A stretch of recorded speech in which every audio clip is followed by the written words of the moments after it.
What's up, guys? Welcome to episode 13 of the Let's Talk Nerdy podcast. And today we are talking Marvel video games as Deadpool 3, Armored Core 6, and Under the Waves. The girl who fly and talk so nicely, put her in the coupe so she can feel the nice breeze. We can drive through the city, no doubt, but don't say the car's topless. Say the titties is out. Is this Nelly?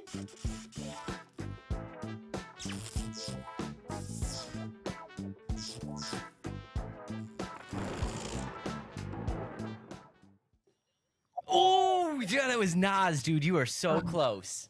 Dang it. I thought It's okay. I had It's that all one. right. It sounded like It's all right. what's that song? Ride With Me. It almost kind of had the flow of the Ride With Me by Nelly. That's what I kind of thought it was. So I put a little pepper on it this time. We'll did, see. you We'll did. see. I We'll love see the what the flow. fans think. What's what Blake has to say? He's the one that's commenting on the flow. So, but yeah, man, that was pretty good. How you been? How you been? I've been good, man. How about you? What's going on in your life? Good, been good. Started up that new hobby of mine, mountain bike riding. So that's been fun.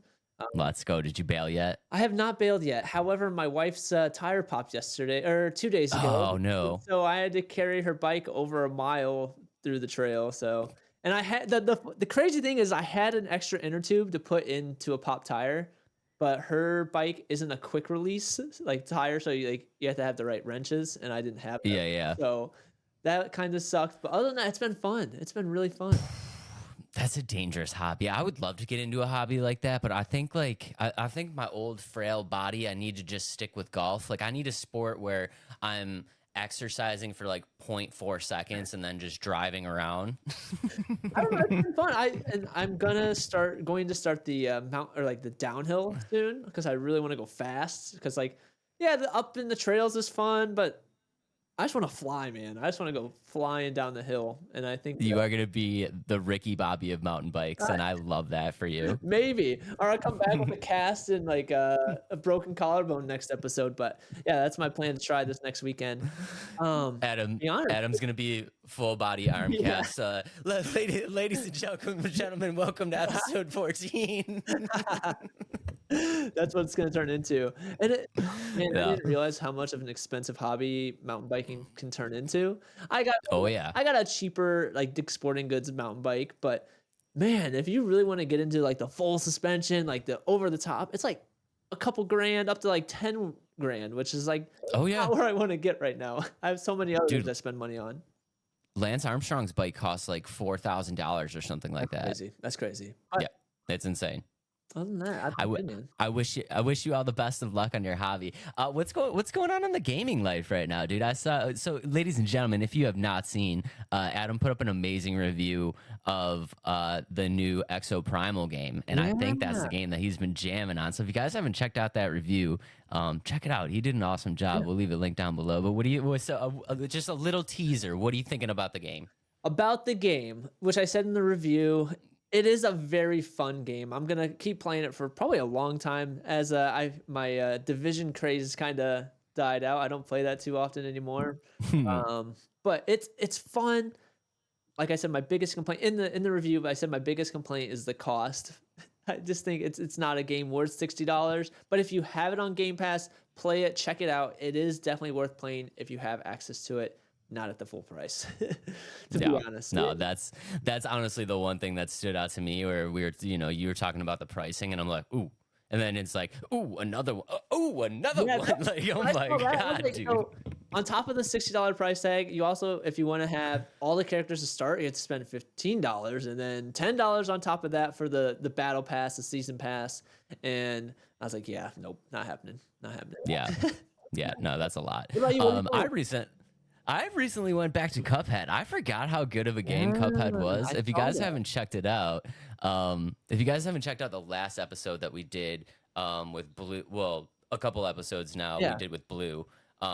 We shouted out a bunch of games that were kind of, our top games, our secret diamonds in the rough kind of games, and Cuphead got a shout out, and that got me thinking. I was like, I gotta play. Man, I haven't gone back to Cuphead for a little bit, so I went back to Cuphead and did not disappoint. That's a great game. If you guys haven't checked out Cuphead, play it. It's definitely fun to watch. Again, not my type of game, but I enjoyed watching you play it when you were playing that one. Yeah, that was a fun one. With that All said, right, though, man. man, Yeah, we got a lots lot of of games. Marvel games coming out. Lots of other games coming out. Obviously, Marvel announced a few of these a while back, but biggest one coming out is this September is Spider-Man 2, which we've done a full episode on that. So if you want to check that out, go ahead and look those up. But Wolverine is one. Captain Mm-hmm. America Black Panther, which doesn't have a title yet, just that's what it is. EA is making a Black Panther game, and they're also making a Iron Man game. And so we're going to talk about all those. Which one do you want to start with? Um, I have my which one are you favorite. most? Yeah, what's your favorite? Okay, Which one are you most excited okay. about? Honestly, the one I'm most stoked about, and that is Wolverine. Okay, that's actually the one that I was most stoked about too. Okay, cool. So how about we save that best for last, or our favorite for last? Kind of go through Okay, these yeah, pretty well, quick. yeah, we'll save the best for last. Yeah, okay. Let's go into Iron Man. Let's start with Iron Man. Iron Man. Okay. There's not much going on it right now. Again, it was kind of just released last year. It's kind of been radio silent since they announced that they were going to make this game. However, some big things about it is it's supposed to be open world, which I would expect nothing less of an Iron Man game because like you're going to be flying a lot. So like Yeah. if it's not open world, then that's a big disappointment because like how are you going to linearly fly in such a, you know what I mean? Like Right. that's what I thought with that game. And a big cool thing about this, which is I would expect this with newer games coming out, they are building it with Unreal Engine 5, so it should look amazing, and I'm super stoked about that.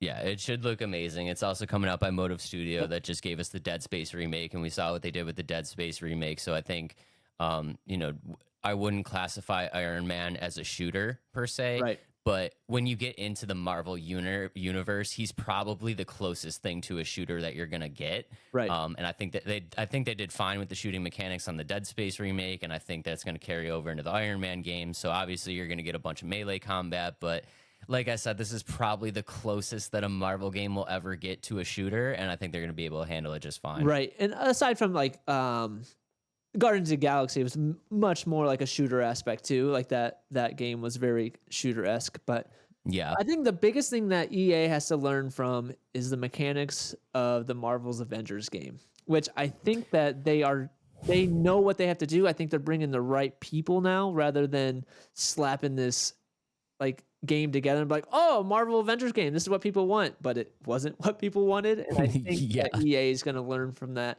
with both Iron Man and the EA Black Panther coming out. Yeah, and they are working with the producer of the Guardians game, so I do have higher hopes for this. Because honestly, we've talked about this before. The Avengers game is, in many people's opinion, it's trash. And for me, honestly, I found some underlying qualities in the game where I did actually enjoy playing parts of it.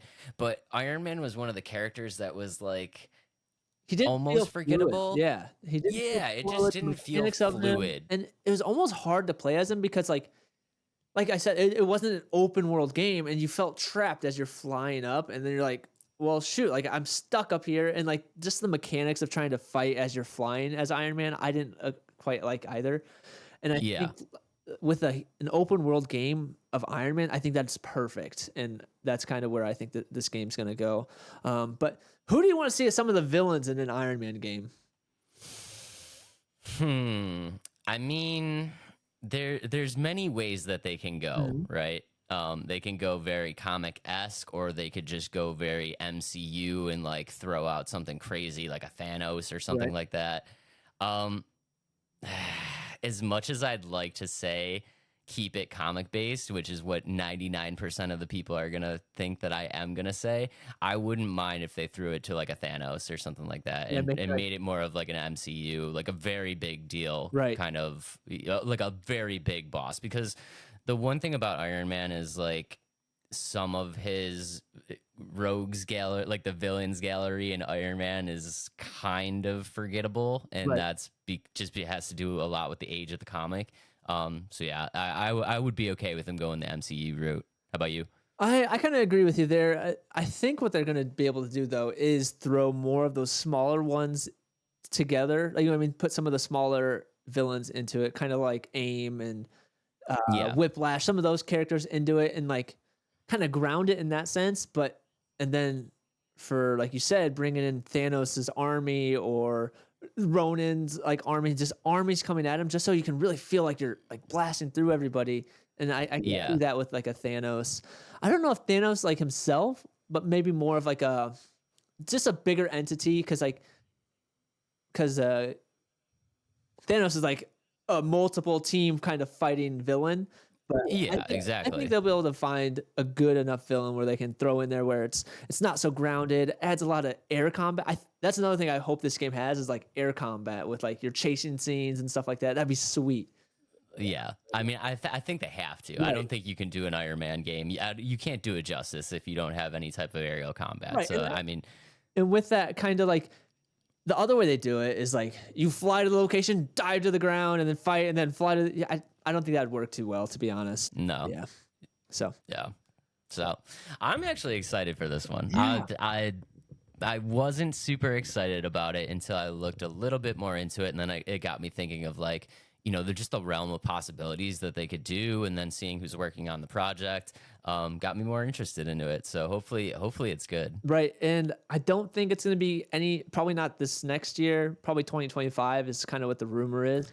But just Yeah, wanted to throw it out there because they are announcing a lot of these Marvel games and kind of leading into more stuff about them. But we just wanted to talk about it, which I think we should just go right into EA Black Panther now, since we're already talking about Iron Man. let's do it. There's a I feel like there's a bit I feel more like this is the there. one you're gonna love. I think so too, and Yeah, there's a lot more. I don't want to say information about this one, but a little bit there's a bit more information. It's made by EA again, and a brand new studio called Cliffhanger Games, which is a new AAA studio from EA. And kind of quickly going in for what has been released so far is it's going to be third person.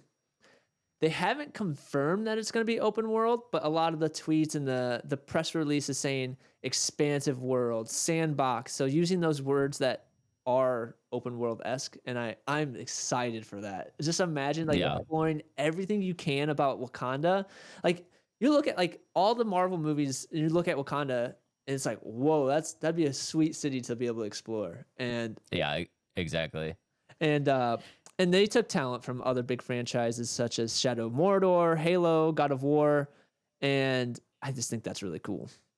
Yeah, I mean it's no secret that I'm not the hugest Black Panther Right? fan. You have said that. We no, I've showed that in the blind rankings and That's true. stuff like that we've done. I'm not the hugest Black Panther fan, and that again just comes from me being a comic reader. It was when I was a kid, there were so many stories, I mean, there were so many different storylines and plots and characters and stuff like that, and I had a limited budget as a kid, so I could only pick certain books and stuff like that, right? So it's just a franchise that I never really got into. Right.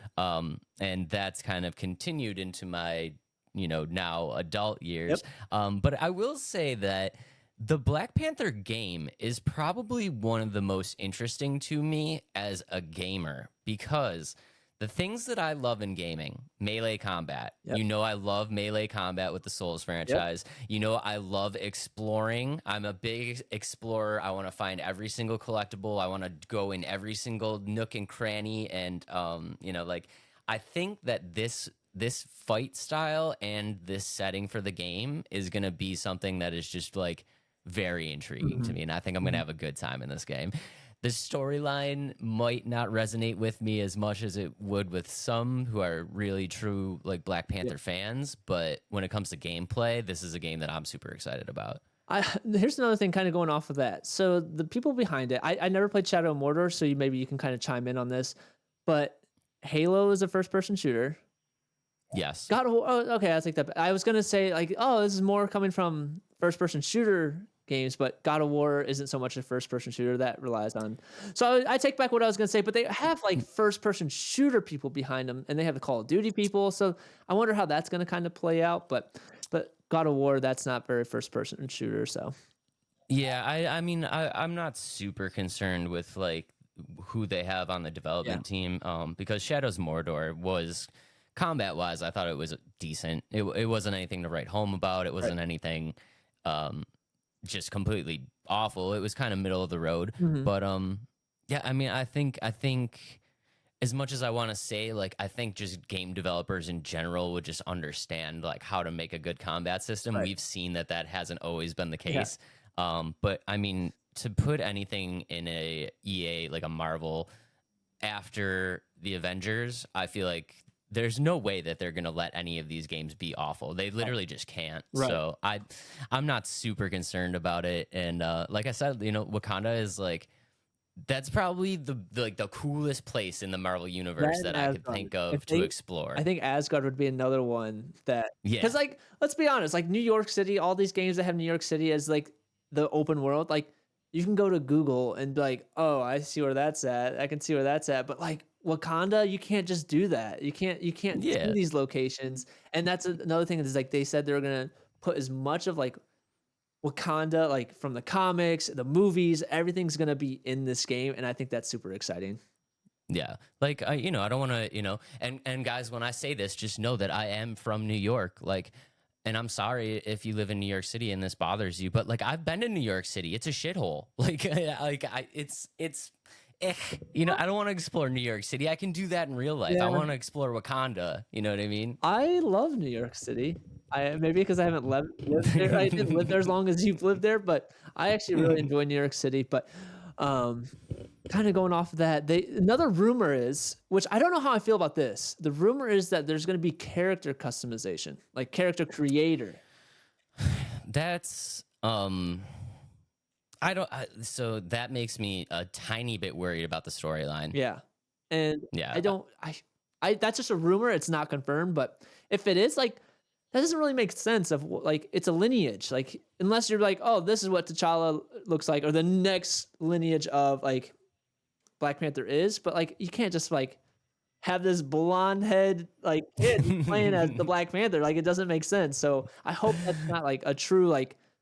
I hope it's kind of like Jedi Survivor, where you can create like change appearance factors of him, but not actually the character themselves. I think that's where they should go with that kind of customization, not just like I'm gonna make me as the Black Panther. Like that doesn't make sense. So Yeah, that doesn't make sense. So, I mean, if they're going full character customization, like I said, that does make me a little bit nervous about storyline, where it's going to be like maybe it's some like Avatar, you know, like the Avatar Pandora situation, where it's yeah, like you're just some like random yeah, person in this universe, and yeah, like somehow you like run into the Black Panther and like team up or something. I don't yeah. know, but Or they're like, you know um, what? We want you to be our Black yeah, Panther, which I hope that I think it's gonna be kind of like how they have it on Jedi Survivor. I feel like that's how they have to do it if they're gonna add yeah, customization.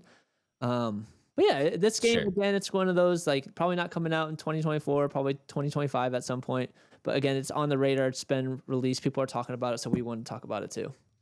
Yeah, add customization. Suits is fine. Yeah. Mhm. Maybe haircuts or you know something like that. But if anybody from EA is watching, we want to play as the Black Panther. Yeah. We don't want to play as some I don't random want to play as citizen in Adam this. the Black Panther. That doesn't make sense. So, Yes. So um, but kind of with all these games, I just want to put it out there. There better be lots of suit options. Like I want to see tons of different variations, kind of like Spider-Man, just tons of different variations of Spider-Man or Iron Man suits, Black Panther suits. Like that'd be so cool. Like if you want to win Adam over, ladies and gentlemen, just put 50 different unlockable suits in your game, and that's Adam like will give you a 10 out of 10. that's my goal in every Spider-Man and like Lego Marvel even. Like I made sure to Oh unlock yeah. every single character, every single suit, and like as fast as I can because like I just want to be able to like switch in and out whenever I want. Um, Yeah. Collecting the suits is fun, man. yeah, I can't hate on you for that. yeah. Okay, moving on to the next Moving Black on. Panther game, the Captain America Black Panther unnamed game coming from SkyDance new media Marvel game. yeah, which is it's strange. This is what I'm very confused about on what it's going to be. It's going to take Um, place in World War II. You'll have the yep. option of 4 playable characters, which is Black Panther, Captain America, a spy, and a soldier. Which so the soldier's Gabe Jones, which is a Howling Commando from the comics. So hmm my question is like, how are they going to do it? Because let's be honest, if I'm playing a Black Panther Captain America game, and I have the option of choosing my character, I'm picking one of those two. I'm not picking the other two. And you get and So my thought is the way they're gonna do this is it's gonna be forced. Like I think it's gonna be forced in terms of like so this game is supposed to really focus on the story. And so I think it's gonna be like once you hit this part of the story, it's gonna like teleport you into the like you playing this next character. Oh, are you thinking more linear? Like it's Yeah. going to be a more linear storyline where Yep. it's like chapter 2 opens up and you are the soldier and you have Yeah. no choice? Yep. Yeah, okay. I think that's what it's That gonna be that like. makes more sense. Right. And were you confused about that too on how they're gonna make you pick a character like that? I was, because the first thing that I had noticed when I did any type of research into the game is just like, what is this random team? Yeah. Like, what is this randomly tossed together team? Like, Mhm. I hate to say it, and you guys know I talk bad a lot about stuff, and I've been pretty optimistic on the first 2 games. I'm going to be very optimistic on the last game, Yep. but this game in this set to me just screams flop. It's like, who is this game for? Right. First of all, and what is what is going to be the goal here? Right. And that's the kind of where I'm thinking it's too, especially like with EA creating such an expansive Black Panther game. I don't see how this one could. I think this one's gonna come out first. So Captain America, Black Panther one. It just seems like they're farther along in the development. But I just don't Yeah. understand like why Marvel is like, you know what, Captain America, Black Panther. You guys like SkyDance. You guys go make a Black Panther Captain America movie or game, and then EA, we're gonna give you everything about Black Panther. Make it whatever Right. you want. And so it's just confusing on why they like even Marvel's like just gave the green light of like, yeah, let's put 2 out there. Like it Yeah. didn't make sense to me. The story inspiration is from Captain America Black Panther Flags of Our Fathers. Have you read that one? I have, yeah. Yeah, so I actually read that today because I was like, oh, I wonder what that is. Oh, did you? Yeah, yeah, and I thought it was pretty cool. And it has components of Civil War and all that stuff, which is again, it's taking place during 1942. So, who do you think the villains are going to be? I have a big one. I mean, It's I kind of feel like obvious. if they don't do Red Skull, Yeah. I mean, like, yeah, like I don't understand Right. where they're even going with this game, but Yeah. yeah, I would love to throw out an answer that would make you think and be like, "Oh, that's a good opinion," but I have to go with the obvious. Yeah. Well, I mean, there's nowhere else to go here. Right. And I think so from the Flags of Our Fathers, Tiger Man was in it too. So Mm, so that might be like a side villain and yeah. boss battles. But I think there's has to be more because like if it's a story, you come up against these different bosses, and then the final boss is the Red Skull in his mech suit, which, like I said, I just read it today, so like all of it's fresh in my mind. And it's pretty cool. It's a good comic. So It's a cool story. Yeah. It's a very off the beaten path story Yeah. though. And I think for people that aren't like super hardcore comic fans, they're going to have no idea what this is. Right. And I think when you're going into a mainstream kind of market like they're doing, I mean, if you take a superhero franchise and you take Marvel or something like that, like obviously your demographic is going to be much wider, right? But Right. then you take a character like Captain America, who is, I mean, popular, but not Right. as popular. So now that demographic shrinks. Now you pair him with the Black Panther, who is already getting another game. So a lot of people might just wait for the Black Panther game to come out. Then you take a storyline that not a lot of people know, and that like your demographic is just shrinking and shrinking and shrinking. Right. And so kind of going off that, they did so they're taking inspiration from it. I don't know if they're carbon copying it, but because they said it was supposed to be an original story, but how original can you be in that kind of storyline? Like, you know what I mean? If you're Yeah. taking essentially 3 or really 4 of the characters from Flags of Our Fathers, it's kind of obvious what you're trying to like portray. Yeah. And the rumor was that the soldier was gonna be Bucky Barnes, which that would have been really cool, but that is not the case. It's Gabe Jones, one of the Howling Commandos, and then you're not playing as T'Chaka, you're playing as his father, Azuri. So that's kind of cool. I mean, there's going to be cool aspects Yeah. to this game. I will definitely probably give it a shot. Unfortunately, I just, I do think this game is going to flop. Of the of the 5 games Yeah. that are coming out, this is obviously going to be the one that I think is going to fly super under the radar. Yeah. Yep. And for all these, I love Marvel, and it's one of like my favorite things to play. But I'm with you. Like I want to be optimistic, but I'm also very like aware of what this game could be and how it might not be that good. Yeah, they should, in my personal opinion, and I'm sorry if there's anybody out there excited for this game, they should probably scrap this game and go just give us the Hulk or something else that we're gonna talk about later. Just Yeah. give us that game. Yeah. Just give us that game. And the funny that you say that, that was gonna be one of my questions. Like, what Marvel characters would you like to see have their own game? And the Hulk is definitely one of them. Like, The Hulk needs a game, Yeah. dude. He definitely needs his own game because the last game that came out was like it wasn't terrible, but like with the possibilities of now and like, just everybody kind of understanding what gamers want from the Hulk. I Yeah. mean, you could make an awesome game right now. right. And Yeah. honestly, the possibilities are like endless on what they can do, like you said. And I think after all these, if the Hulk isn't next, they're messing up. They are messing Yeah. up. Some other characters I think would be kind of cool. I would love to see. We're going to talk about Deadpool 3, but another Deadpool game. Did you ever play the original? I did. Oh my goodness. That game is like, it wasn't the best game, but it was fun to play as Deadpool. You know what I mean? Deadpool is like, dude, it's just such a fun franchise. Mhm. Like, I don't care what anybody had to say about the games before. They had their quirks. A couple were, they're glitchy and stuff like that. But like, just to play as Deadpool and to get those quippy one-liners and like just the combat system, it's like, please give us a next gen Deadpool game. Like, please just give it to us, and please have Ryan Reynolds voice it. Right? Like, Yeah. Kind of, we'll go into that a little bit more. Kind of off that. So I bought the Deadpool game recently because you can't buy it online. You can't buy it on the Steam store. So I had to buy it from a third party. I spent $70 on the Deadpool game to play it on the PS4. Yeah, because I wanted to play it, and so I bought it. And my PlayStation controller is broken, so I haven't got a chance to play it again. But it's a fun game.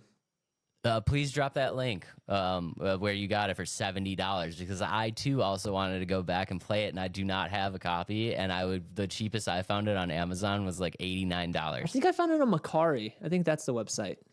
Okay. Yeah, which I mean, $70 for a new game, that's the norm. So it's like, it's just a new game. That's kind of the way I looked at it. It's not a game from 5 years ago. Yeah. It's a brand new game. Exactly. Yeah.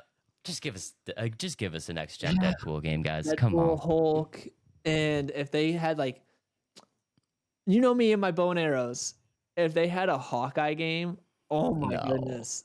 Yes. No, like a combo, you can't. like a combo. You can't. Like You can't. Like a stealth base, like maybe a Black Widow. I mean, I get it. I think it would be cool, but I mean, if you're trying to sell Hawkeye to the mainstream, probably not. I wish you the best of luck. I just think okay. Black Widow, Hawkeye, their story together. I think that'd be kind of cool, like a stealth based, like watching over each other's back. Come on, people. I mean, it would be kind of cool. It would be kind of cool. All right, Yeah. well, Okay. Or an X-Men revival. That'd be kind of cool. Yeah, give me an X-Men revival. That'd be cool. I would love it. Yeah. I agree. But with that said, Wolverine kind of X-Men revival in a way. A little bit of an X-Men revival. I'm super excited about this one. Okay, so blown up the other three. It's your turn, or the other four. Okay, so this game is coming out. It is by Insomniac, the same team that's making the Spidey games. Yep.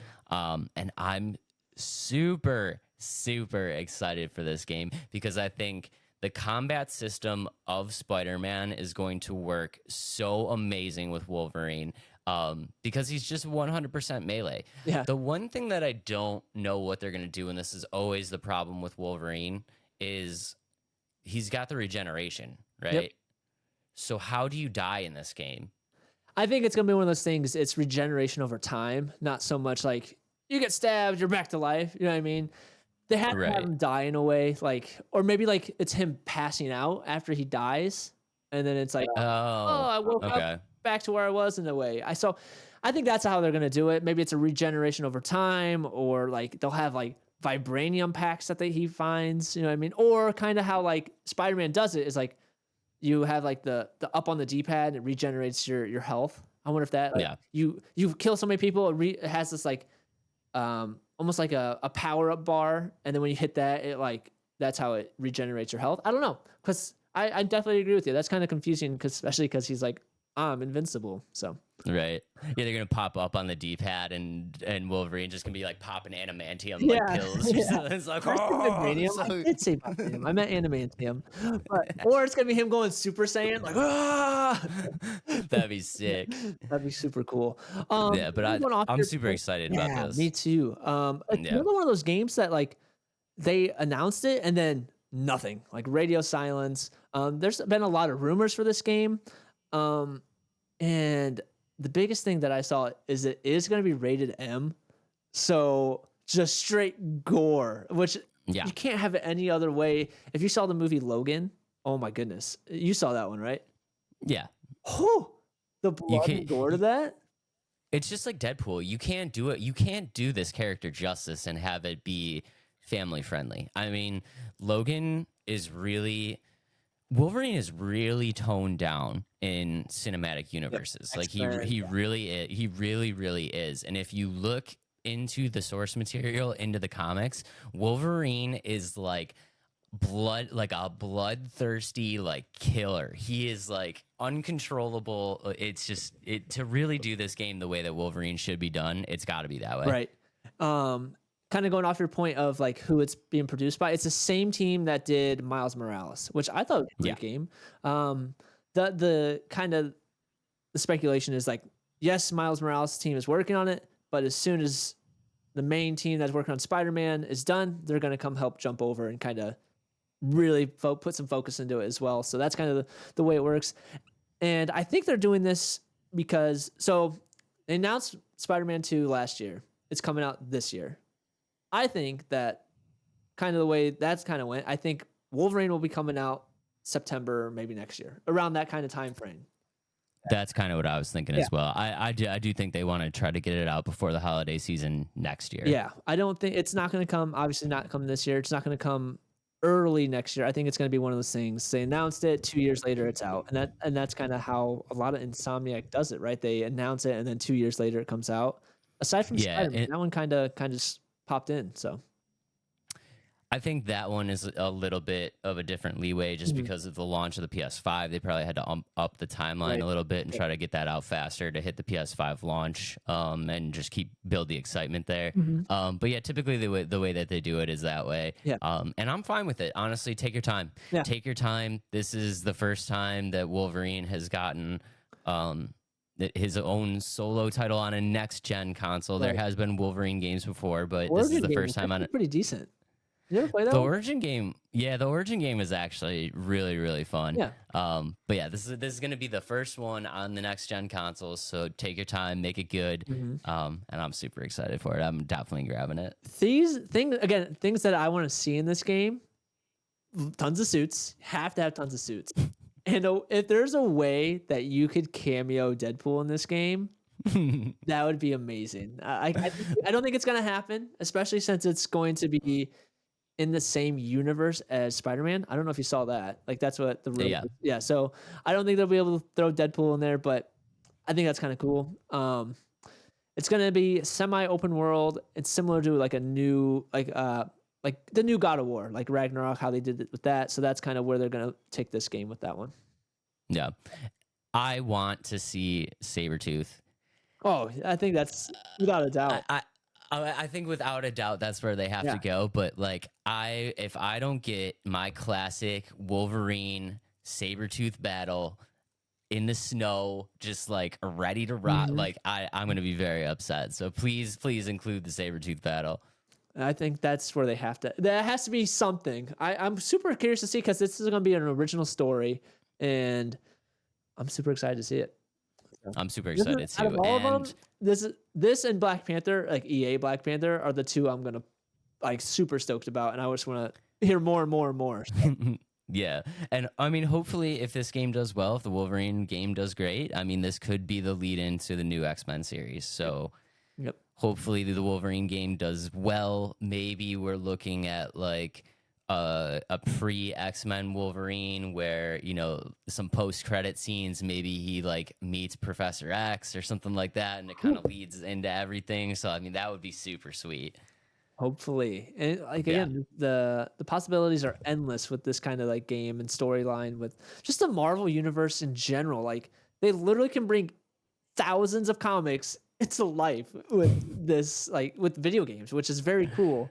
Yeah. And they I think they're going to. So They're gonna keep making them as long as we keep buying them. yep. So So just don't pull a bunch of Marvel Avengers and we'll be okay. just make the games playable, Yeah. guys. That's all you gotta do. You just Right. gotta make them playable, and you'll be just fine. Alrighty. With that said, there are some games that aren't so good and some that are super good. So let's rank some blindly. I'm excited for this. Yeah, Do you okay. want to go first? Let's do blind ranking of superhero video games. Ladies and I went gentlemen. first last time, so you can go first this time. Okay. All right, I'll go first. Yeah. What do we got? Hit me. Hit me. I will have you know, ladies and gentlemen, I know where you think I'm going, and I'm not going there. I will have you know that there are zero. No, you know what? I'm not even going to tell you. I'm not even going to tell you because that's going to affect your ranking. Okay. Ladies and gentlemen, the first game on the list, Injustice. Ooh, I'm putting that right at 3. Such a good game, but I had to have some leeway of where to go after that. That's not a I terrible. would That's put it not a higher terrible if I spot. knew it was coming, but I'm putting Injustice right in the middle just because I do. Oh man, it's a fun storyline. Having the components of like a fighter game is super cool. So right at 3. I love Injustice. Yeah, it's so that's a good. That's a good spot for it. That's a good spot for it. Okay, ladies and gentlemen, number 2, Batman: Arkham Asylum. Started it all. Man, I think there's not much that can top Arkham Asylum aside from Arkham City in a way. I'm putting Arkham Asylum at 1. Going 1 right off the Because it's bat. so good. You Okay. can't say that it's not good at all. You know what I mean? It's such a good game. Okay. All right. I'm excited for this then. X-Men Origins Wolverine for the Xbox 360. A good game. A good game. I always do this. I always leave myself a 2 and a 5 if I put this at You 4. do leave yourself a 2 of 5 a lot. I'll put it at a 4 only because I want to have an option. Yeah, 4. Putting it at a 4? Yeah, I'll put it at 4. I want to put it Alright. higher. I honestly would have put that at 3 and then Injustice at 2 if I would have known, but that's at 4. Okay. I think I know where this list is going, and I'm not excited for it. Ladies and gentlemen, Adventures of Batman and Robin for the Super Nintendo. I had to put it at 5 because I've never played it. Blasphemy, sir. I've never played it. Blasphemy. You've never played it? I've never played it, so I have to put it at a You got 5. Ladies and gentlemen, wah. put in the comments. You tell Adam to get his retro game up right now. To get his retro games up right I'll now. download an emulator so I can play it. Okay. You're gonna be super excited with your number 2. I'm not gonna lie. Ladies and gentlemen, Adam's number 2, the game that sucked away his college years, is Lego Marvel Superheroes. Oh, love it. I love it. I love that at 2. That is such a fun game. Like honestly, have you beat the whole thing? I have, yeah, and Lego Batman. Oh man, 100% that game. Like literally one of the only games I've ever 100%ed, and that is it. And I've put thousands of hours into that game. I'm not even kidding. I feel like you're very happy with your list. I'm I not gonna am. lie. Today is a great draft. I thought it was pretty good. Let us know in the comments below if you change it. But other than that, I'm super happy the way that one went. And did you notice something? What did I not include? Marvel's Avengers. There is no Spider-Man games in that list. Oh yeah, for you. that one too. Yeah, I appreciate that. Okay, you ready? I'm born ready. Let's go. Okay. Starting off. Oh, you took one of mine. Injustice. Did I? Yeah, that was my number Injustice. 1. Yeah, that's funny. Okay. Arkham City. Ooh. See now, did you give me Arkham Knight as well as the real question? I'm putting it at a 1. Okay. I'm putting it at a 1. That is a good. I love the Arkham franchise. Batman is my OG number 1. The Arkham franchise is amazing. I feel like it's hard to put a game on this list that's gonna top that. I'm going number 1. That's a good spot to put it, to be honest, in this list. Okay, the second one. I don't know if you've ever played these, but Marvel Alliance. I have played Marvel Alliance, and I'm going to put that at a 5. Okay. Not a big fan. just something about the combat style. It Yeah. just doesn't it just doesn't resonate with me. The characters drew me in, and then the gameplay pushed me out. That's So kind of how it was yeah. for me as well. So I agree with you there. Alrighty, we talked about this, but Deadpool for your third one. Ooh, for the PS4. PS4, PS3, whatever, the same game. Oh, I'm gonna put it as a 3. We talked about it. I love Deadpool. I love the game. Like, I love playing as Deadpool. I'm just gonna assume that you're gonna give me a worse game and a better game. Okay. Your face says that I have 2 worse games, and I should have put it at a 2 though. No, I didn't say that. I didn't say that. Your face said it all. Your face said it all. Okay, Lego DC. The second one, typically, if you ever played the second one. I did. No, the Lego games are so fun too. I'm gonna put it at a 2. The Lego games are fun. I don't care. The Lego games are a good time. They're nice and chill. They're relaxing, and I'm just thinking that you're gonna give me a worse game.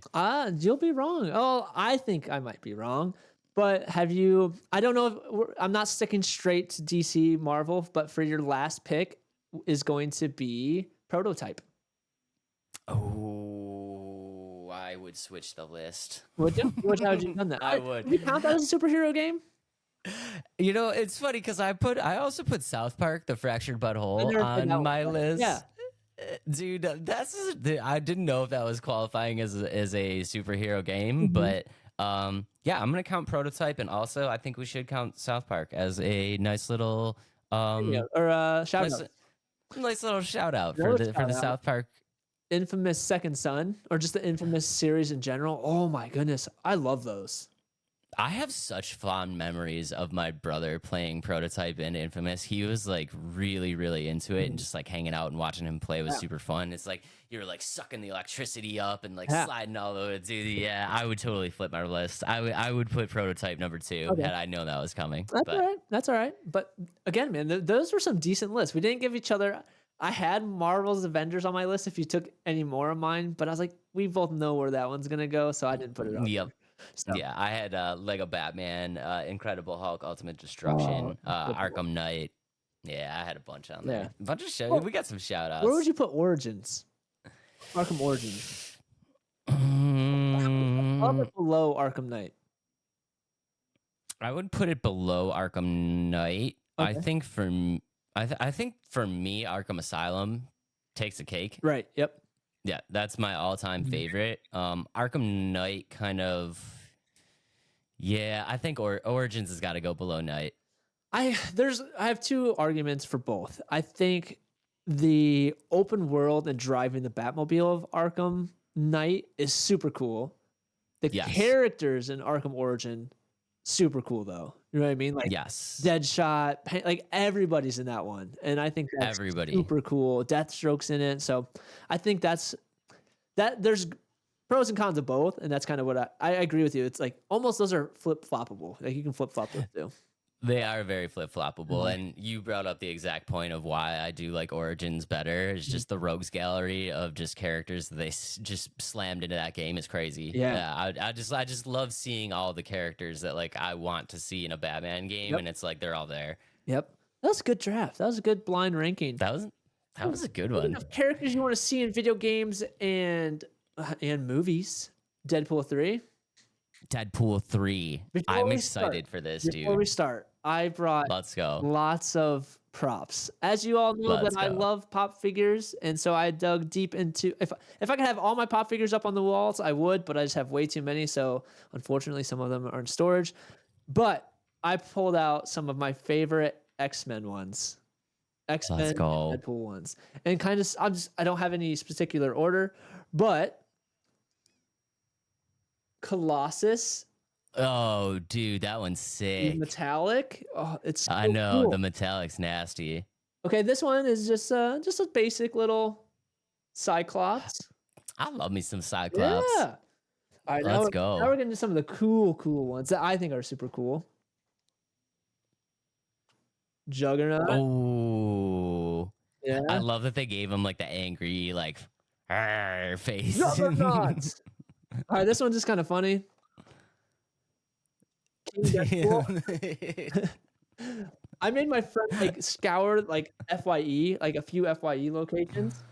All right, I'll do 2 more, 3 more, 3 more because they're so. Oh, I got 4 more here, but okay. Dude, do all 4. You do all 4 right No, now. weapon. Oh no, blasphemous, sir. Isn't that terrible? No, it's Blasphemous. one of those things that's so funny that they made it into a pop figure, but it's so bad at the same time. No, he went back at the end of 2 and I corrected know, that's why that. it's so funny. That's why I like this one. That's so cool. This one came out in 2020 as well.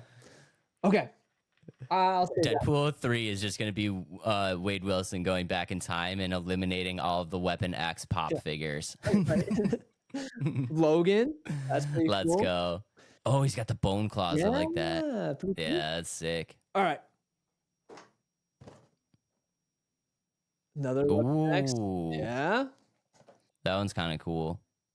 All right, I'll show this one here. This is honestly probably one of my favorite characters in X-Men. Oh, snap. There we go. Yeah. A little Gambit. Okay, and then Does he I got one more. does he come with little cards and stuff? I think he does. Ooh. Angel's another. Yeah, let's go. That's just a few. I have Mystique. I have a bunch of them, and so I could. How many pop figures do you I have have? 373. Let's go. Like that's exactly how many I have. I have an app that I track all of them. The value is pretty high on some of them. I haven't checked that in a while, but it was over like a few thousand. Ladies and gentlemen, let us know down in the comments if you want to do an exclusive episode of Adam's pop figures where we run through all 396. 73. 373. All 373. All right, That's a lot of some of my figures, bro. favorite X-Men ones, and just like I love X-Men. I will say like I'm not like I love them, but I don't know the comic history about a lot of them. So just put that out there. Yeah. I just love the characters of all of them. So all right, so They are great characters. thoughts of Deadpool 3. What do you think this movie's gonna be? Okay, so everything that I've seen about it, as you guys may have noticed or may have not, there's been a bunch of leaks about this movie. So if you don't want to hear potential spoilers, maybe skip ahead a little bit. Yeah, But I don't think there's gonna be like spoilers of like the movie itself, but just like some of the things that we've seen online. They may be a little spoiler-esque, but no like true storyline spoilers. yeah, Unless you found so some that I just didn't see. basically, I think the premise of this movie is Wade Wilson is going to get in trouble for using the time traveler, and he will be sent to the void. And for whatever reason, Wolverine is there, and I don't understand why, but I do think that that's going to be the basis of this movie. Is he's obviously getting in trouble for using the time traveler in the second movie. And yeah, the void. If you guys don't know. The void is basically this area where the like historical objects in the MCU get sent when the DBA just kind of wants to like erase them from existence. Yep. So yeah, that's where I think it takes place, and then obviously we're gonna meet up with Wolverine. I think the plot of the movie might not be ideal, but I also think it's not gonna matter. Okay. And I don't know how you feel about that. So I'm kind of there with you. Kind of how with Spider-Man Across this or No Way Home. People just wanted to see all three of those characters together. You know what I mean? Tom Holland, Tobey Maguire, Andrew Garfield. They just wanted to see the three pointing picture. You know what I mean? Everybody just wanted to see that. And I think that's kind of similar with this movie in terms of Deadpool 3. And the question is it going to be killing the Marvel Universe? Or is it going to be like this is kind of where I think that they're going to go with it. Is it going to be killing the Marvel Universe, or are they going to put it more of like killing the Fox Universe? I think, yeah, that's a point. Like, I think they're killing the Fox Universe. Yeah. I think that's basically what they're doing. Yep. We all know the current state of X-Men. Just an absolute abysmal disaster of a timeline. And I think this is kind of a way for them to reset it. So it makes sense that Wolverine would be in the void. And I think that they're doing that basically because they're going to throw all of this timeline garbage Hmm. of whatever, everything that happened in the Fox version of X-Men into the void, and it gives them a way to start fresh. So that's what I think they're doing. I don't think I think they're killing Fox. Yeah, and I don't know if you saw in the leaks that they had a giant like destroyed Fox like logo in the background. Yeah, Yeah. because what is Fox can't say Fox anymore, right? It's just got to be like 25th century or Yeah. something like Yeah. that now. If you see the new Mhm. movies, yeah, So I yeah. think So that's what I think they're doing. They're killing the Fox universe and all the abysmal disasters that are the X-Men universe right. timeline that is just so out of whack. It just doesn't even make any sense anymore. And kind of with that, there's other things that they can kind of kill, and that is Ben Affleck's Daredevil. They could kill, And Jennifer Gardner's Elektra, yeah, and yeah, even Fantastic Four. They can kill. So there's a lot of rumors of who the cameo characters are, and one being Ben Affleck as Daredevil, or as Daredevil. They have Chris Evans is rumored to be on set, and so a Human Torch yeah, cameo. there goes the Fox Human Torch. Yeah. Isn't it funny how much the Human Torch looks like Captain America? Yeah, right, right. And that's the thing that they said. It's gonna be huge jokes of like Deadpool is gonna say, "Wait a minute, you look a lot like the Captain America I know," or something like that, which I think is gonna be kind of funny. Yeah. Another rumor is that they're gonna bring in Brian Cox as Stryker again. That's another one. Yep. Another big thing is there's gonna be a Lady Deadpool, is a rumor. They tried this in the comics and it didn't take off, Okay. and I did see this as a leak. Hmm. Um, I don't know how I feel about Yeah. this. I don't know how I feel about this. The character never took off in the comics. I don't think if they do it, I don't think it's going to take off in the movie either. But who knows? I could be wrong. I think the only thing that could have this really going is like the banter between the two, but I think you're gonna get a lot of the banter between Wolverine and like Deadpool themselves. You know what I mean? I don't. I think, yeah, I think you're much more going to get quality banter out of Ryan Reynolds and Hugh Jackman than Um, Deadpool and Lady Deadpool. yeah, I agree. I agree. Yeah. And Wanda Maximoff is gonna be in this, and Yes. apparently she is going to fight Phoenix as well. So it's gonna be a big battle between the two of those, which that would be kind of cool. And It's gonna be sick. so I think they're going to kind of combine a few inspirations from different comics, and that's going to be Marvel versus X-Men. I think that they can put that in there in a way. They can put killing the event or killing Marvel, but more so Fox. And I think and there's just so much they can do with this, and adding so many cameos. Channing Tatum is supposed to be Gambit, so another one of my favorite characters brought to the big screen. I'm curious to see if they actually do that, because I don't know if you remember that Channing Tatum was actually cast to be Gambit in a Gambit solo movie, and they totally scrapped the idea. And I think that it's their way of like, we know how much you want to be in a Marvel movie or an X-Men movie, and this is our way of giving it to you. Who knows, maybe if you crush this part of the movie, like we'll get you something eventually. But I think it's a cameo, so he could make a like a brief appearance and then like he's gone. You know what I mean? Yeah. So I'm curious to see Channing Tatum's Southern Cajun yeah, accent. right. I'm also like, man, there's so many characters that I would love to see in this, like Nightcrawler, and there's a lot that they could do. And like you said, it's just I don't think, like you said, it's not a movie for the plot. I think it's a movie for the fans. I think it's not a movie for the critics. It's a movie for the fans. You know what I Yes, mean? Is that a good way to put it? 100%. I think that's a good way to put it. So Yeah. It's 100%, I think, going to be a movie for the fans, because also what has been leaked and I'm so excited for is Wolverine's original yellow. Well, I wouldn't say original, because the original is yellow and brown, yep, but his original, yellow and blue. the one that everybody Yeah. knows, the yellow and blue costume, seems to be in full play here, which is amazing, because Hugh Jackman said he would never wear that costume. Ryan Reynolds probably like just kept saying, "Dude, you gotta wear it. You gotta wear it. You gotta wear it. You gotta wear it. Yeah, You gotta wear the costume, dude. You gotta wear the costume. yeah. And Now, then honestly, like, go ahead.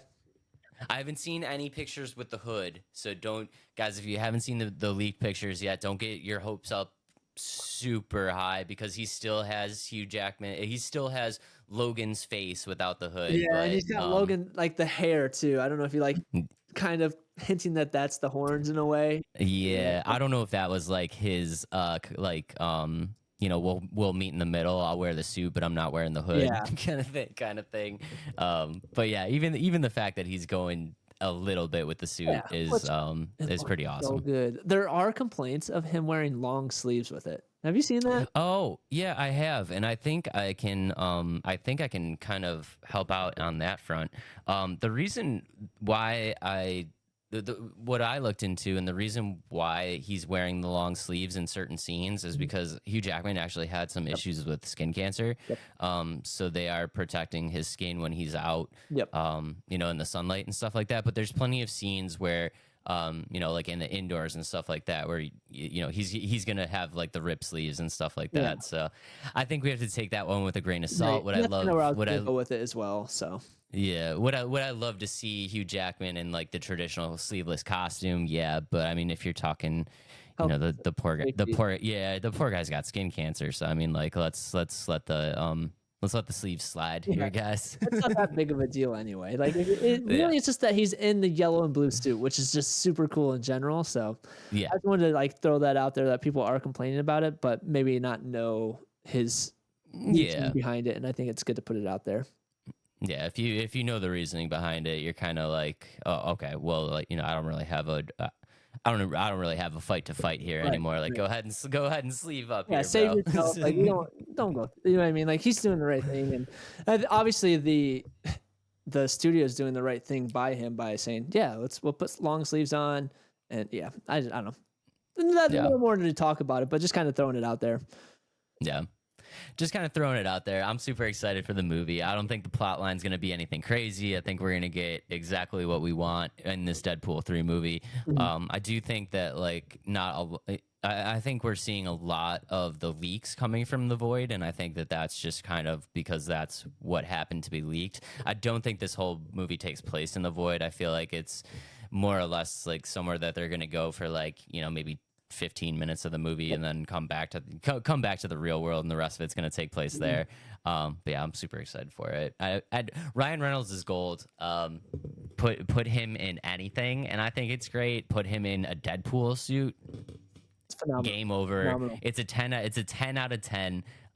There's no better casting in the MCU, I think, than Ryan Reynolds as Deadpool. Now it's gonna be And one of my yeah, questions. Like, who else would you like ever put as Deadpool? Like, it's almost an impossible nobody. question, but like, if you had to pick one person, who would you pick? I mean, I don't think anybody could do it. Yeah. Honestly, I don't think anybody would stand up to it. And I know this is kind of a bougie kind of answer, but it's almost like a Heath Ledger Joker situation. Right. It's like they did so good that like I don't think it can ever be topped. Okay. Okay. Yeah. Fair And point. and I'm trying don't to think of don't get me like two. wrong, I love the Mark Hamill Joker and the animateds, and Jack Nicholson, and that's like a totally different type of Joker Mhm. from the original '88 Batman. But like We don't talk about Jared going, Leto. we don't talk about Jared Leto exactly. Well, like Yeah. exactly like, and did Jared Leto actually do like a really bad job as the Joker? Yes, he did. I mean, I will say it. Yes, he did. But if Heath Ledger didn't do such a great job before him, would he really have taken as much slack? I don't think he would have. Right. So I think that's the situation here. The Ryan Reynolds is Is not and Deadpool. non-negotiable. Yeah. Yeah, He is it's Deadpool. There is non-negotiable. no other way. And honestly, it's kind of the same story with Hugh Jackman. Like, who could you put as Wolverine aside from Hugh Jackman at this point? He's done it for so Nobody. long. He did it so well, and I think like it's almost impossible to recast Wolverine as well. So Yeah.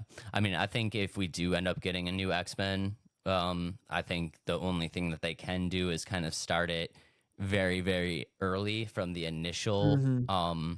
from like the initial creation of the Right. X-Men and go with like a younger group of X-Men and Yeah. try to start over. Because Right. if you get something anywhere close to the timeline of Hugh Jackman, it's just not going to work. Right. And I agree. Okay, another one. Do you think that Iron Man could be recasted? I don't. Yep. Okay. Again, kind of with I that don't. theme. It's been so long. He's perfected the character in a way. Really perfected. or started it all for the MCU to be so successful with the first Iron Man movie. Okay, cool. He really did. Robert Downey Jr. is Tony Stark, and I did just another character. Well, I don't think it's negotiable. It's going to survive as long as Robert Downey Jr. wants to be Tony Stark, and the day that he doesn't want to do that anymore, no more Tony Stark movies. Yeah, I mean, yeah, they're going to be in some trouble. Okay, that's all the ones I had like thoughts of like who would be the best like character. Or I feel like I didn't give you much there. Well, Do you have people that you can slide in? No, I was honestly asking like hard questions to see if you had any other answer that I would too. But okay, let's do one that maybe you can replace. So Spider-Man's been done too many times. All right, Captain America. Captain America could be replaced. Mm-hmm. And I don't think it's because Chris Evans did a bad job. I think this is where they left the story off and how many interpretations of Captain America there are. I don't think he did a bad job either. No. I don't think he gave like such a memorable performance where if they ended up going a different route, I would be like, ooh, I don't know about that. Mm-hmm. Top of my head, who could fill that role? You're gonna hate my pick. One. Okay, who's that? I think Ryan Gosling could do it. I could see that. I think he could do it. Actor, but I could see it. I could think he could. I don't really have anybody. I'm glad you actually pick somebody, but I could see that. I could see a Ryan Gosling as a Captain America. I could see Ryan Gosling doing it. I mean, he's got that quick, like he's got that same quirky kind of almost appeal where I think he can pull off the one-liners. Mm-hmm. I think if he really, kind of worked on it, he could get the body type pretty easily. We've seen him do some action movies. It's not what he's known for, but we've seen him do a couple action movies, and he's still a lady killer. So I mean, all the girls would be like, "Oh my God, Ryan Gosling!" Yeah. So like, I think he could pull it off. Okay, cool. All right, that's all I had. That's all I had for those. But I just wanted to put them out there. They're just so well done. You know what I mean? All the characters, so it's hard to pick. I think those top three are so just iconic at this point. It would be super hard to replace. So hopefully they just want to keep being those same characters forever. Okay. You know what we got to go to next then? What you got for me? Our favorite X-Men character drafts. I'm super excited for this. All right. Ladies and gentlemen, we will be doing oh no. Where did the coin go? Uh-oh. I got it. We are doing an X-Men overall draft. Best 50 gold stars. 50 gold stars for me. I'm the best podcast co-host ever. Okay. All right. Dude, I haven't flipped this coin in so long, man. You did last episode, but that was 2 weeks ago. So yeah. Ooh, okay, don't screw it up. That was a good one. That was decent. That was very good. Bro, this coin is weighted, dude. I told you, I'm not lying. Well, kind of like I have to put it out there. I already said this is my favorite X-Men. So my first overall pick for the X-Men draft is Gambit. My favorite character. I love him so much, and I'm putting him out there. That's mine. Let me go ahead and just cross that off my list. Thanks so much. Yeah. Okay.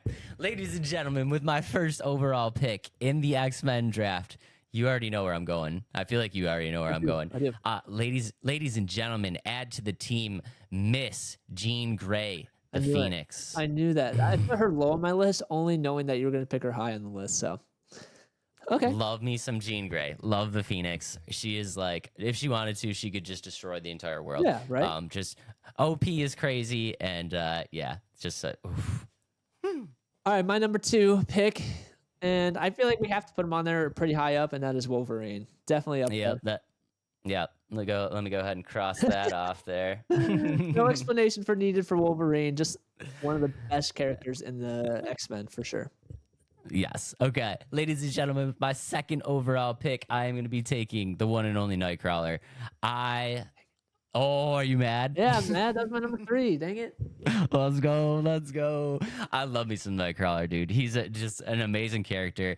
The teleportation ability is insane, and that scene. I don't know if you guys remember the scene in the beginning of X2 where he is just and it gets right on top of the president's desk, and like dude, that was one of the coolest scenes I've ever seen in movies. So like, yeah, Very well done. Nightcrawler, let's go. Okay, well, I don't want to be so basic with these character picks because I had Cyclops. So my third pick, I did have Cyclops as number 4, but I'm gonna go somewhere different. I'm gonna pick X-23, kind of going along with Wolverine. She Okay. is so like insane, especially like putting her into the movies, like as in like Logan. Oh my gosh, just ruthless. Yeah, ruthless. And it's funny, man. The X-23 first appearance is still up there. Yeah. Like in the comics, like it's still a pretty valuable book. That's a solid pick right there. All right. Well, I don't know if I could top that off because I'm gonna go super freaking basic. Ladies and gentlemen, with the third overall pick, I'm gonna take Storm. I love me some Storm. She was on my list. All right. Yeah. I love the whirlwind ability. I think I think her overall aesthetic with the white hair and the pure white eyes gives me like some Raiden vibes. She just looks like a badass. She's an OG. Powerful X-Men too. Yeah, she is. Give me some Storm. I like that pick. Okay, my fourth pick is Quicksilver. I love the speed. I love anything fast, so I'm picking Quicksilver. Let's go. Yeah. I like that pick. Yeah. I like that pick. Ladies and gentlemen, with the fourth overall pick, I will be taking the one and only Beast. I love me some Beast. Why are you making that face? Why are you making that face? List. Gosh, I think we took a lot from each other's list today. So, but I love Beast. I love his fight style. You know, I like a dude that just hits stuff hard, and that is Beast. And get one of the smartest X-Men ever. I mean, give me the brains and the brawn on my team, and we're gonna go far. All right, my fifth pick. Can I pick 3? My fifth pick. You're gonna pick 3? Yeah, pick all 3 of them. It's kind of hard. Oh, shoot. All right, my fifth pick. I have 3 on here still, and shoot, I feel if I don't put this on the list, that's kind of he's the leader of all of them. And actually, nobody said. All right, I'm putting this one. My fifth pick is Magneto. Magneto. Gotta put him on there. He's a bad guy. Okay, but okay. Oh, X-Men specifically. Okay, X-Men specifically. I was just kind of doing the universe. Do you know how many villains I would have on my team right now? You're You're right. So my fifth pick is Professor X. You have to have him on the list, I think. Let's go. I'll let you. If you want, you can switch it out with Magneto. Professor. Are you sure? Yeah. Are you sure? Yeah. You look disappointed. No, I'm good. I'm good. I like Professor X. Like I said, it was a toss up between because he's the leader of the X-Men. You know. I love me some Professor X. That's a great pick. Okay. All right. And then, ladies and gentlemen, we are going to round it off with the one and only Iceman. I love me some Iceman, dude. He is an OG.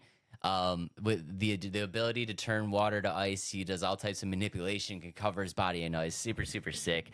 And shout out to the OG. He was the original X-Men in the origin story. I gotta take him on my team. I think, and then for some other shout outs, like Pyro could be one that you could say. Yeah, Pyro's good. Rogue, there's so many. Shout out to Rogue. Shout out to Colossus. Yep, Colossus. Yep. Man, there's so many good ones. Angel, such a good one.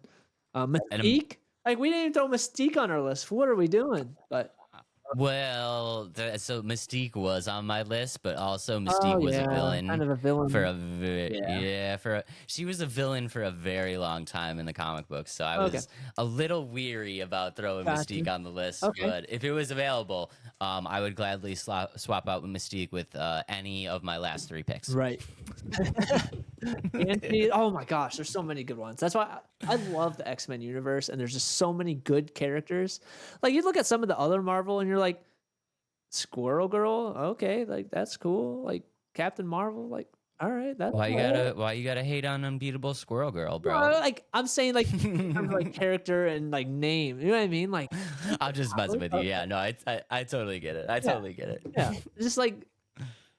Why does like Captain Marvel is like the all powerful? Like that's so lame. Like you couldn't come up with a cooler name for her, like Marvel Insanium or something like that. I don't know. Yeah, the X-Men universe is absolutely insane, and I would, as much as I don't want to crap on things, I would love for Fox and Sony to lose the rights to these Marvel franchises, so that they can just be done better. Yeah.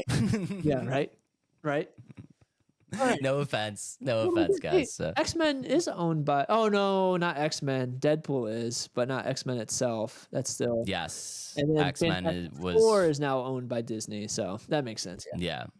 yeah, yeah. X-Men is still in the Fox Searchlight product house, which is why honestly this is why that they were putting out an X-Men movie every single year, Mhm. is just because it was the only comic franchise that they actually had the rights to Yeah. still. Yep. So they just kept pumping them out Yeah. and pumping them out because it's the only thing that they could pump out, and they just did not care about storyline, and now it's a gigantic mess. Yep. Yeah, so Except hopefully they Disney get rid of it and we get some new movies. Alrighty. Bringing it forward to our next game, a game that you are super excited about, and that is Armored Core 6. Are you super excited about this game?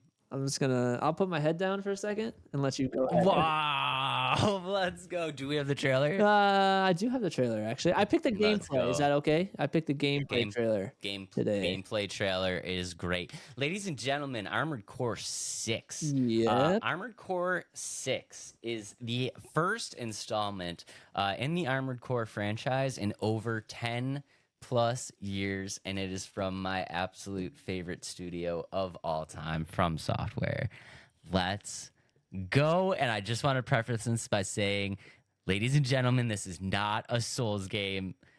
I promise. You promise. Okay, Dave. All right, promise. Dave. Let's get this thing rolling here. Sorry, it took me a little second. It put me on the wrong screen, but here we go. This is All about right, let's 5 check minutes it of gameplay, so we'll kind of talk through it as we see it, and kind of some things that are different from Souls-like and some similarities to it as well. I don't know if there's going to be too many similarities, to be honest, but okay. In your opinion, you like yeah. Souls games, but I cannot wait to debate this. Okay. all right, my dudes. So if you guys have never checked out Armored Core before, basically what's happening here is an overpopulation leads to the need to colonize, and it leads to space colonization. It leads to colonization of underground cities. Basically, there's a fallout on Earth. There's limited resources, limited room, and we have to figure something out. Now, this game is a third-person full mech shooter, and what that means is, if you guys are only listening on the Spotify and you're not checking out the gameplay, you can see that your character has been given this ridiculous mech suit, and this mech suit is fully customizable. And if you look at the gameplay, this is a lot of shooting, dude. This is a lot of range combat. I thought you would be really excited about this game. You're not excited? No, you go forward. I'm going to give my thoughts on why it's not a game I'm super stoked about, but you go first. I want to hear why you think this game is so like exciting and stuff like that. But okay, so basically the premise of this game, why is From Software putting out a game that is technically not a Souls game? And the very simple reason for that is that Armored Core was their first real dip into like a successful game franchise, and they went all the way through Armored Core 5 before they ended up putting out Demon Souls, which was the very first game in the Souls franchise, and then ever since that they've been kind of running with that. But the original audience that loved Armored Core was always waiting for the next installment, and it just never came. I mean, we were getting DS 1, 2, 3, we were getting Sekiro, then we got Bloodborne, then we got Elden Ring, and this is the return to the mech franchise that kind of started it all for this developer. And I think when people hear FromSoft, they just think Souls-based games, and this is to me, this is not going to be a Souls-based game, and there's a bunch of reasons why. And what I think is number one, this is a linear mission-based game. In Souls, you're looking at more of like a Metroidvania, where you're constantly going back to places, you're backtracking, you're finding secrets, you're taking different paths, anything like, all that stuff. This is very much just a mission-based game where you're going to load up mission 1, mission 2, mission 3 in a very linear shot. So people that are worried about that, I play Souls games and I never know where to go and I never know what to do. You're not going to have that experience with this game. You're just always going to keep moving forward. Next is less emphasis on the exploration and puzzles, as it is a linear game. You're not going to be focusing on exploring new areas too much. You're not going to be worried about solving puzzles on how to open doors and how to unlock paths and how to, unlock shortcuts and stuff like that. Again, it's just going to be focused on gameplay, combat, and moving forward, which I think if you've played Souls games and that part was frustrating for you, you're not going to have that to deal with. There's also no death penalties. So one of the main things that people hate about Souls games is when you die, it's a big deal. You spawn back to whatever bonfire you were at. That could be at the very beginning of the game if you haven't rested. You lose all of your souls.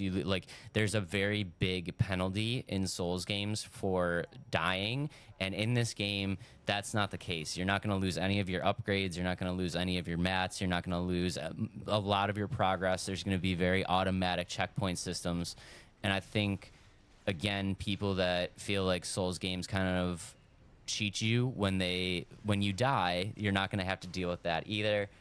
It's also very fast-paced movement. So in a Souls game, you're looking for a lot of slower based combat where you really need to time out your moves precisely. You need to learn move sets. You need to learn your enemy's weaknesses. You need to learn all these types of things. This is going to be much more of like a Spider-Man style, fast-paced, hit the buttons hard, like masher kind of style, and I think people are going to be excited about that. And yeah, I don't think that it's going to be I don't think it's going to be a Souls game, and I think that From Software has proven itself to be a very reliable developer in the field. And I think if you take all of those aspects, but take everything that they've applied to the Souls franchise on how to make a great game, I think this one is going to be a total home run, especially for people that are looking for a shooter title that's a little bit different and something new. Go ahead, crap on it. All right. So I understand the excitement from the fan base that has played the Armored Core 6 or Armored Core series in general, and they want something different. But to me personally, and I might get some heat for this, I don't think this game looks good. I think it almost looks like it's flat. There's not a lot going on in the game. And it seems almost like they didn't stray away from, I don't know how to explain. Like, it almost looks like they just like carbon copied it from the originals. You know what I mean? Like, it feels like it's kind of flat. Like, I don't think it has very much excitingness to it, but that's maybe because I haven't played the Armored Core series like at all. And I just think it just doesn't look that interesting to me. Again, that's probably because I haven't played the Armored Core.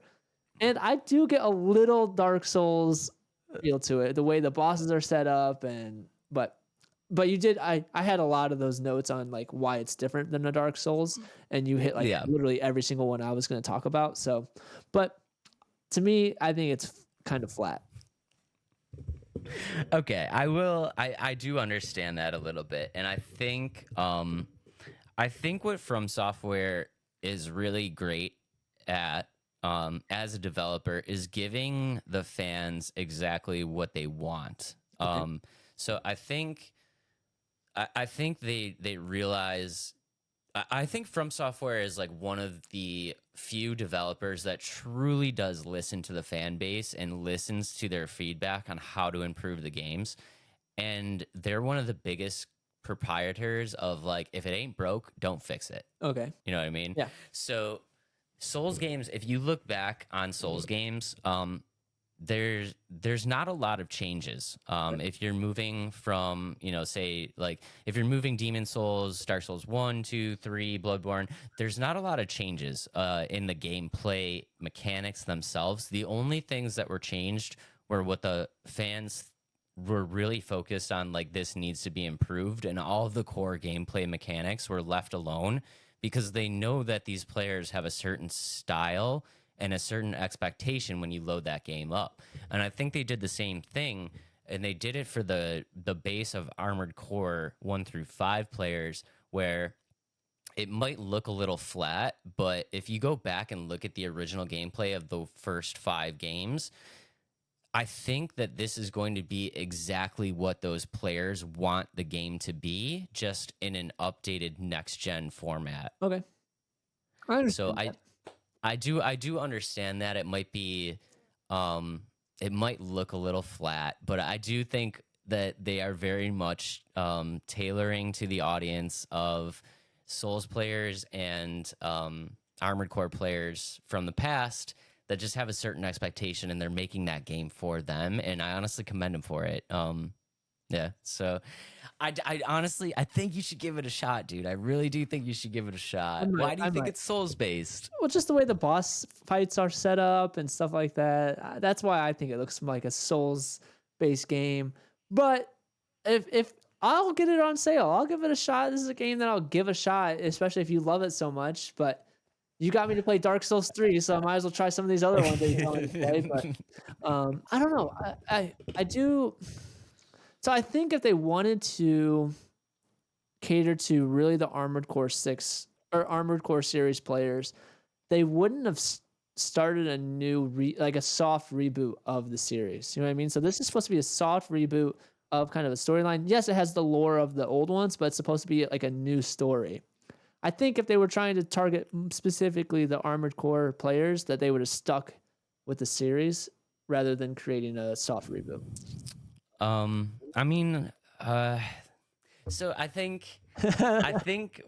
we talk about this all the time, right? And we talk about this specifically with the comic book movies of like cater to the comic book audience, right? Because the comic book audience expects a certain storyline, they expect certain things to happen. And if you don't provide that, you're going to get a lot of people that are upset. And the major reason to do that is because the comic audience is going to get upset, and the audience that doesn't know the story is never going to know anyway. Right. Okay. So I think that's exactly what they did, but they did it in game form. Is like they've kept the original things that all of the Armored Core fans from 1 through 5 come to loved about the game and the lore. And they've just given people a window to get back into the game, like new players to get into the game, because this game is 10 years since the last reboot. Okay. But the new players aren't going to know that it's the exact same as the old game. You know what I mean? Gotcha. Does that make any sense at all? I feel like it doesn't. No, it does. I feel what you're saying. Yeah. But again, I'm not super excited about this game.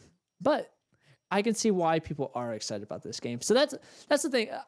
I say I'm not excited about it and it looks flat to me, but doesn't mean it's going to be a bad game for the people that are looking for Armored Core 6. You know what I mean? So. Yeah.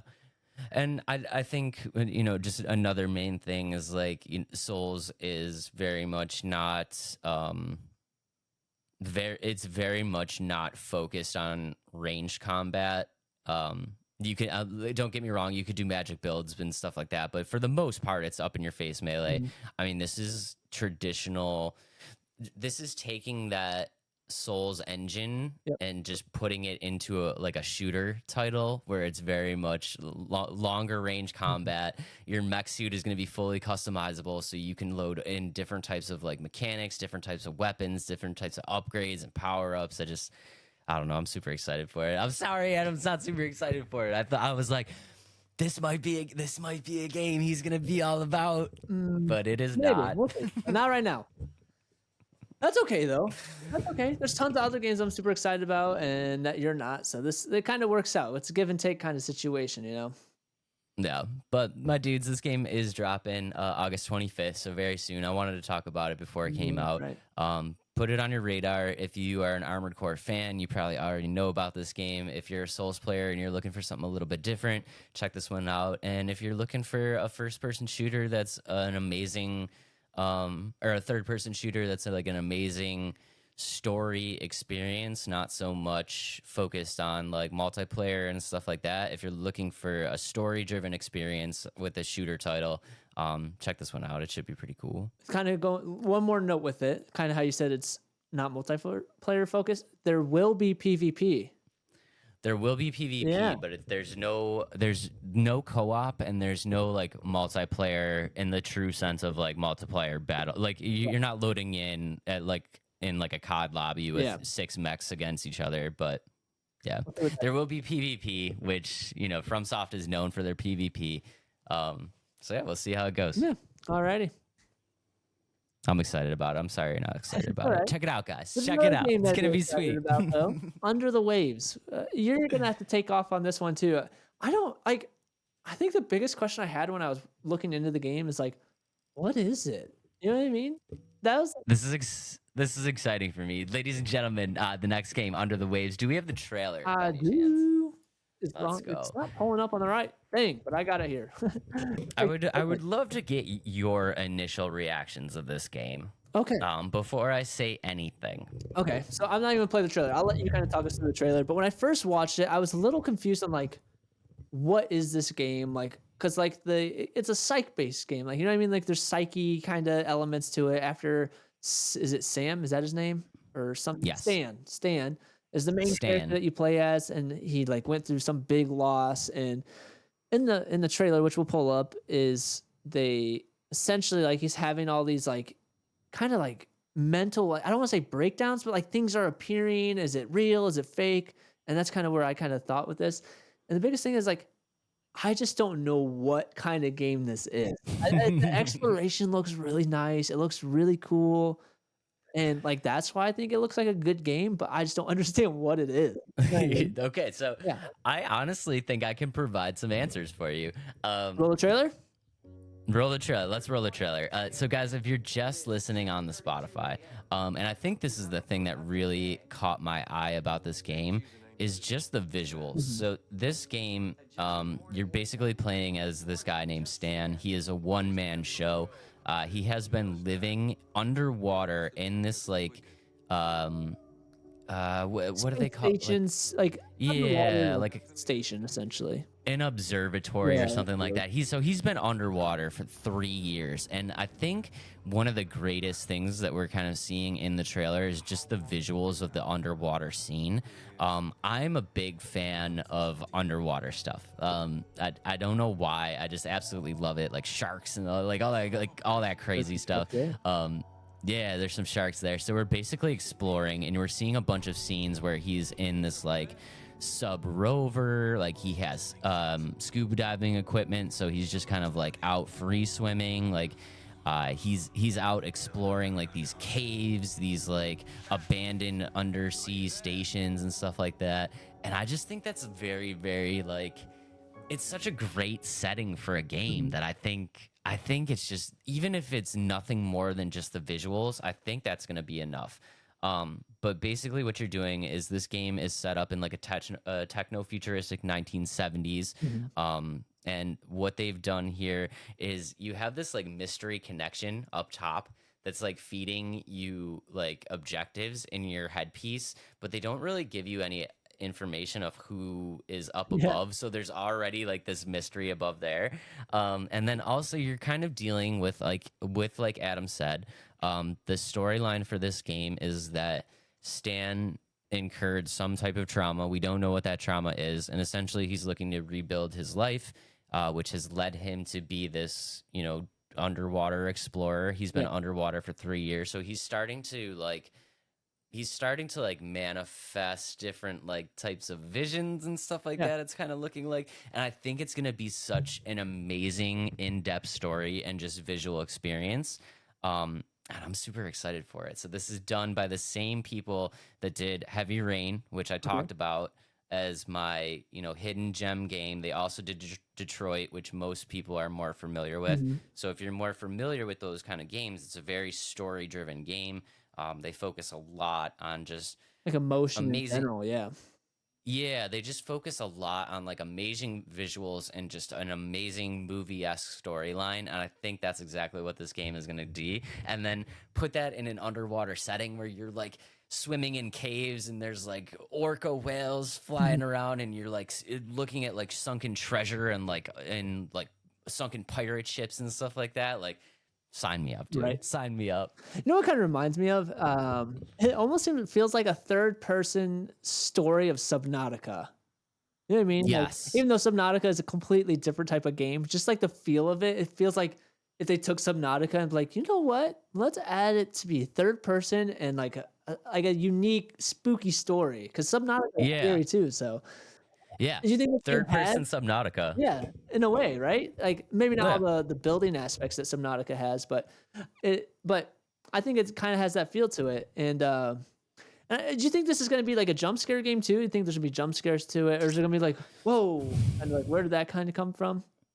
See, I don't. So I think there's probably going to be a few jump scares, but I don't think it's going to be a scary game. I don't think it's going to be a horror game at all. I mean, there might be some situations where you're like, you're getting a shark comes out of nowhere and you're like, ah, what I mean? But I don't think it's specifically going to be like a jump scare kind of spooky game.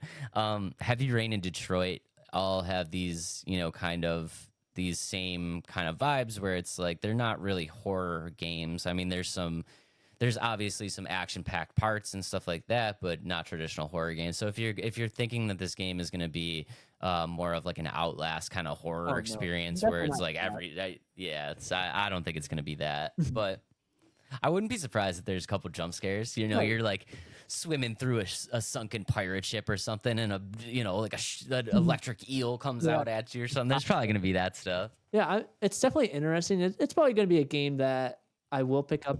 All right, here's another question for you. Do you think this game's going to come out at $60, or is it, or what is it priced at? That's another thing I wanted to jump at. So this game is coming out August 29th, and they've already priced it at $40. Oh, okay, that's not too bad. So it's a game that I would definitely pick it up, especially if it's not a full retail price.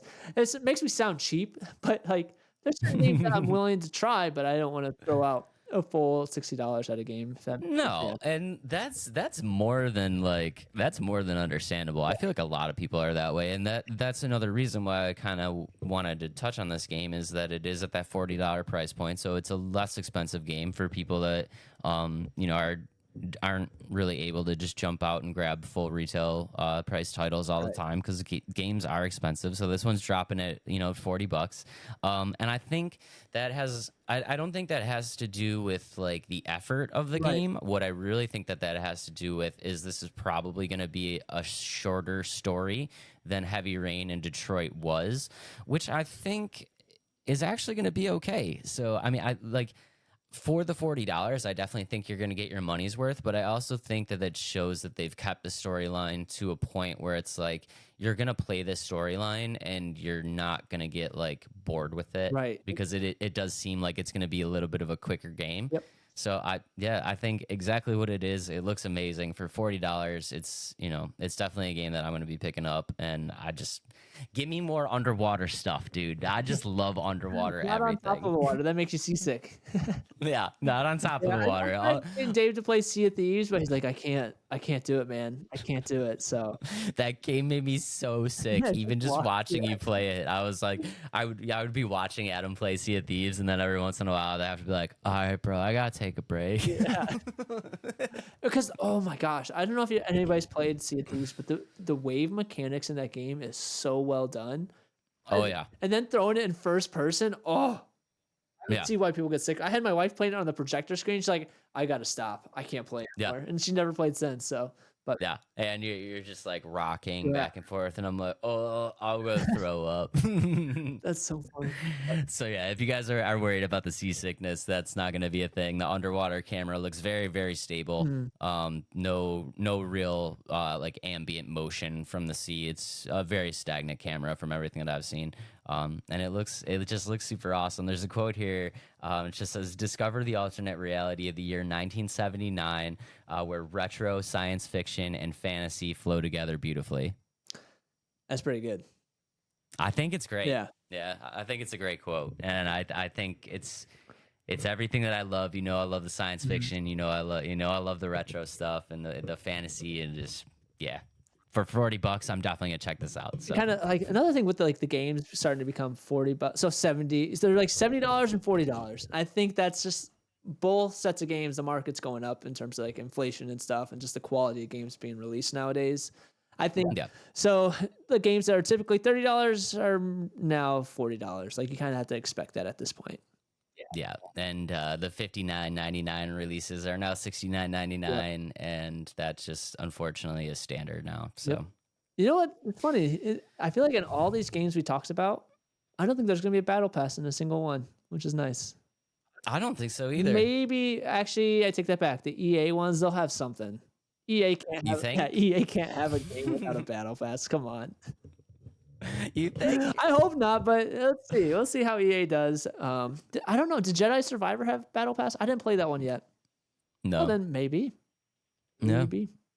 I know. Maybe they're finally shying away from the Battle Pass. Especially in the story-based games, which I'm super excited about. Almost literally all these games except for concerns about the Captain America Black Panther game. Like those are that's the only game I have concerns about today. That's the one that I'm kind of I will watch you play it if you grab it, but that one's kind of already off my radar. Okay. I mean, guys, let us know down in the comments if you know anything about that game that we don't know. But yeah, I don't know. That's like the one game on this list where I'm like, I could probably pass on that one. Mm-hmm. And we gave games that we wish that would be made, and I hope they do it at some point. So give us the Hulk game. Give us the Hulk game, guys. Give us the Deadpool game, please. Please. Give Adam the whole Hawkeye stealth game, please. Give Adam his Hawkeye stealth game, please. Please. All right, but oh man, you know what? That was a great episode. I felt like that was a great episode, dude. Yeah, that was fun. That was a great one, man. Feels good to be back. Yeah. My dudes, thank you so much for just everything. I do want to say real quick, at the time of this filming, we've blown past 300 subscribers. We're at like 320 or something now. And I just want to say thank you for the likes, for the subs, for the subscribes, for sharing with your friends, for asking people to check out the content. It really does mean a lot. So thank you guys. And we might as well put it out there since we're getting close into that number. We did have our 250 subscriber live stream of Dark Souls number 2, which I did okay. In which Adam smashed the Crystal Sage. Like that was a great run. It was. So we hit 400. Number 3 is coming out. So make sure to share with all your friends. And if you're not following us on all social media, make sure to do so. Let's Talk Nerdy Podcast. I'm going to throw it out there real quick too. Guys, on the next, when we hit 400, the next live, the Abyss Watcher is coming. So I don't know what that means. you don't know what that means, but they know what that means. Okay. And it's going to be a day, ladies and gentlemen. It's going to be a day. Check out the Spotify. We're trying to get the Spotify numbers up. And yeah, we love you guys very, very much. Adam, what you got for him? I already gave him what I got. Just like a I love you or something. I love you. And we will see y'all on the next one. Peace out, nerds. Ready, let's go. Ooh, okay.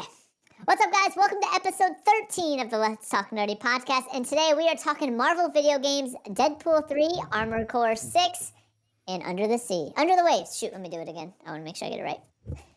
What's up, guys? Ooh, that's too much. Too much enthusiasm. That was like, woo! I mean, I like the enthusiasm, man. Bring it. Yeah, bring it. What's up, guys? Welcome to episode 13 of the Let's Talk Nerdy podcast. And today we are talking man, I hit it the first time. What's up, guys? Welcome to episode 13 of the Let's Talk Nerdy podcast. And today we are talking Marvel video games, Deadpool 3, Armored Core 6, and Under the Waves.